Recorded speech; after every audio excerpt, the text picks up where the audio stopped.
Hey guys, what's up? Welcome back to the FordTechMakuloco channel. Today we're working on, well, you guessed it, another 5-4-3 valve timing job.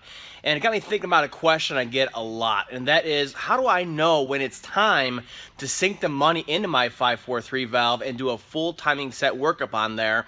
New phasers, guides, chains, high volume oil pump, all that good stuff. When's it time to sink the money into the engine?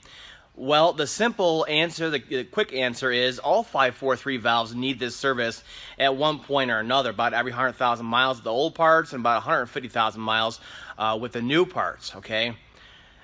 The first warning sign that a lot of people dismiss is a startup rattle. It happens around 2-3 seconds, so they dismiss it. They let it go over and over again.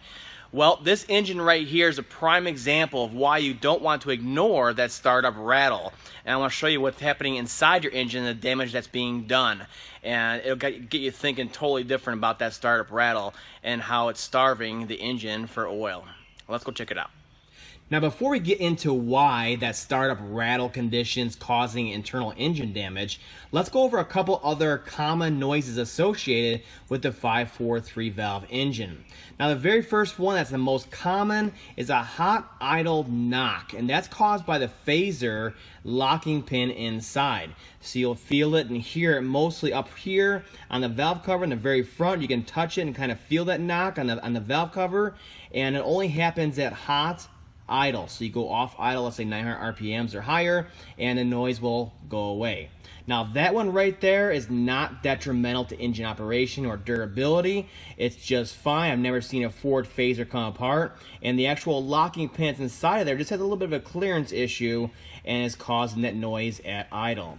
Actually, I can bring it over here to one I took apart so I can show you guys what's going on inside. Now again, don't take one of these apart ever because it's very dangerous. When that spring unwinds, it's very, very dangerous. But I want to show you inside of here. So here's all the vanes for the phaser, and then here's the little spring and nub here, and then down inside of here, this is the locking pin. And you can see, that's all it is right there. And that's it, and it wears after a while, and the housing down in there wears, and then when it's just sitting there at idle and it's locked in there, it will knock, knock, knock, and then it gets transmitted through the phaser, which is heavy, and then the camshaft, so it makes it louder than it actually is. That one is nothing to worry about as long as you're using a Ford phaser. Now the other one being any kind of slapping noise up front here. So there's a constant slapping noise or chain dragging noise from the front cover area up here. You can just kind of isolate it up to the front here.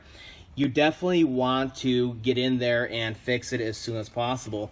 A lot of times the guides come apart, chunks are missing, then the chain starts hitting and slapping and grinding on the front cover, even the oil pump, and it's putting all that metal and all those chunks of plastic down in your oil pan. It's being pulled through the system, it's blocking the oil pickup down there, and it's starving the engine for oil, not to mention all those metal, fine metal particles. Believe me, they get circulated through. They're not always just sucked up, cleaned by the filter, and everything's a-okay. They're going around in there, destroying, okay? So you don't want to ignore any kind of slapping or grinding or chain dragging noises up front here. Now the other one being any kind of ticking, either constant ticking or intermittent ticking from the heads here. You see, you'll be able to isolate it going back with a screwdriver, the old screwdriver technique to listen for any kind of noises down here on top of the valve cover. If you hear any of those noises, it's the roller follower or lash adjuster, and it can cause serious damage. Let me show you over here. This is a cylinder head from a 2010. Yeah, it had 185,000 miles on it, but they let the roller follower actually degrade, okay? And the bearings in here came apart, it locked up, and it got stuck. The cam lobe came around and spit it out, and this is what's happened. Yeah, it blew out the lifter out the side, chunked out the casting in the head, and of course it destroys the cam lobe. You can see all the damage right here. So at first, the most common is for this to fail, and then it seizes, okay, and then it just starts chewing into the cam. So you got to replace the cam, and in a worst case scenario, this happens, and then we're pulling the head. It gets expensive real quick if you ignore these kinds of noises. And then, last but not least, the noise that everybody loves to ignore, the startup rattle. And the reason why everybody ignores it is because it only lasts around 2-3 seconds, and then the engine's quiet, and they just drive on down the road. In reality, this thing is bleeding off so much oil, it's starving the rest of the engine for oil and destroying it as you drive on. Now what's happening here is this tensioner has a gasket around the outside, okay? And once it blows out like you see right here, it's gonna bleed off the oil inside of this cavity. So when you go to start it up cold, it has to pump back up. That's why you get the chain rattle noise. And then it becomes tight and the noise goes away. The gasket leak does not go away. So you're constantly losing oil out of there, and you're losing even more as the oil heats up and thins out. Now, the problem with this is that one or both of these can actually blow out like this, okay, and cause these pressure leaks. So there's one right here on the cylinder head, and then there's one over here. On this engine, both of them were blowing out, so they're both losing oil pressure out the front of the heads here. Now what happens here is that blown out tensioner causes a domino effect. What happens next is that the chain starts beating on these plastic tensioners, or these plastic guides, okay? You can see them, they go down there. And then that chain starts slapping around in there and starts chewing up the front cover and putting metal and plastic pieces down into the oil pan. In worst case scenarios, I've seen them eat up the oil pump too. They'll start chewing into the front of the oil pump on there. And all of that's going down and plugging up your oil pickup, and the fine metal particles, believe me, are being recirculated inside of the engine. Not everything is caught, filtered by the engine oil filter, okay? Then it's starving the cam phasers for oil. So that little locking pin I showed you inside the old phaser, that starts to wear and have clearance issues sooner than later. Then you also have issues with the heads themselves not having enough oil to support the valve train, okay? So then the hardened camshaft, okay, it starts eating into these aluminum cam towers right here. There's no bearings for the cams on this engine. So it's a soft metal against a super hard metal. Well, when you lose oil, who do you think's gonna win?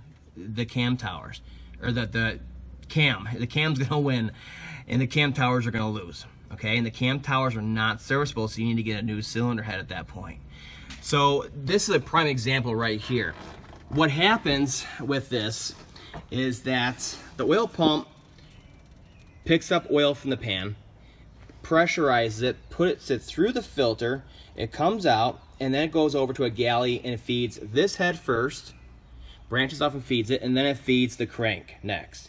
Goes through the crank all the way down, and the rod bearings and everything else, to the back of the engine, up and out, and over to here, okay? And then this is the end of the line right here.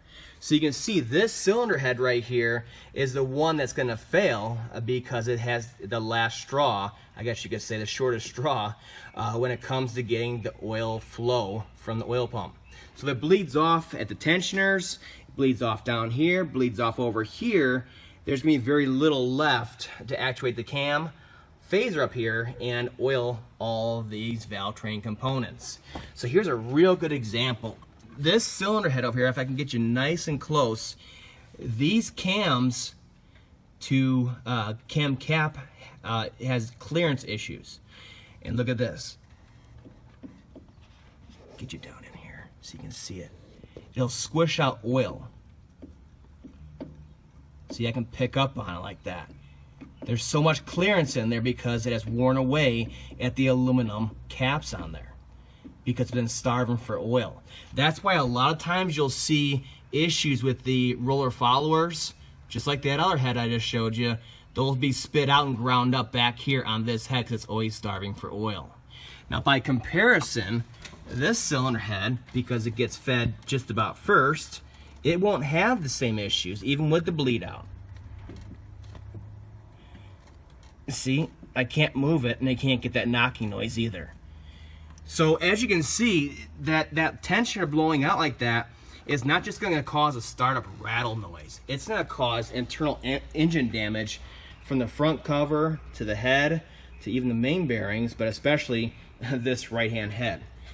And I don't know about you, but I don't have thousands of dollars to put a new head on every 80,000 miles because I want to let a rattle go. Okay, so that's what's happening inside the engine. That's why it's so critical to fix a startup rattle whenever you can. So once you start hearing it, start saving for it. Start looking into getting the parts for it, doing it yourself, following my video series, or go to a dealer. A dealer is going to be about $4,000 to get a full timing job done on the engine. Aftermarket, using aftermarket parts, they're looking at around $3,200, $3,400. At my shop, BSG Automotive, I use all Ford parts.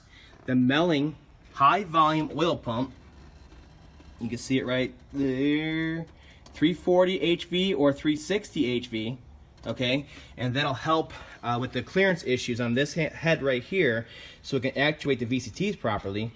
That whole service out the door is $2,300, and that brings these engines back to like new condition.